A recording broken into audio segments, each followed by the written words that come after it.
Welcome to me Godavari అమ్మాయి. ఎలా ఉన్నారు? ఈరోజు మీ అందరి కోసం ఒక మంచి వీడియో అండి. శివరాత్రి సందర్భంగా రావులపాలెం పక్కన గోదావరి ఒడ్డు మీద శివాలయం, అయితే శివాలయం కాదండి, చిన్న శివలింగం ఏర్పాటు చేశారు. పెద్ద శివుని విగ్రహం అయితే కట్టారు. అదంతా చూసేద్దాం, వచ్చేయండి.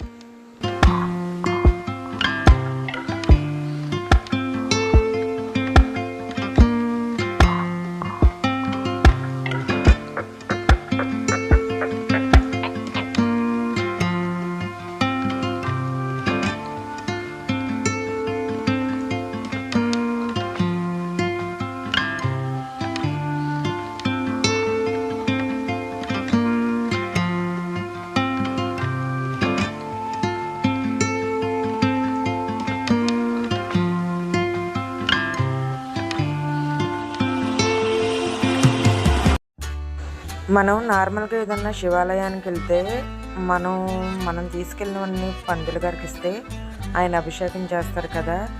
ఇక్కడ అలా కాదండి, మన చేతులతో మనం ఆ శివుడికి అభిషేకం చేసుకోవచ్చు.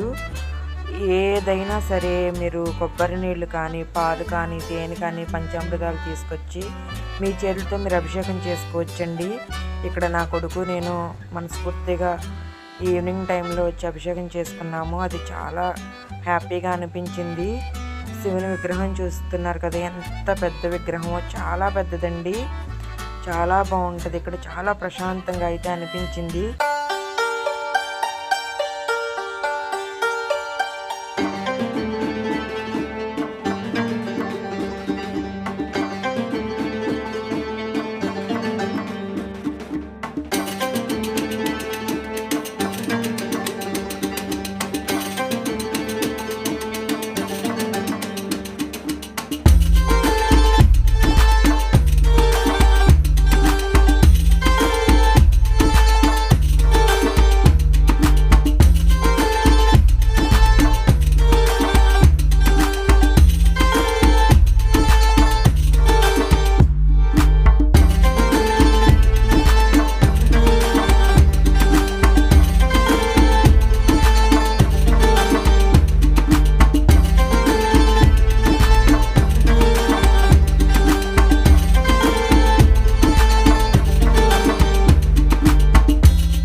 చూస్తున్నారు కదా, ఇదండి ఇక్కడ ఆలయాల్లో ఉన్న విగ్రహాలు. చిన్న చిన్నవి గోదావరి వస్తే ఇవన్నీ మునిగిపోతాయండి. అప్పుడు మాత్రం అయ్యో అనిపిస్తుంది. చూస్తున్నారా, ఇప్పుడు ఈ మెట్లన్నీ ఎక్కాలి. Thank you for watching.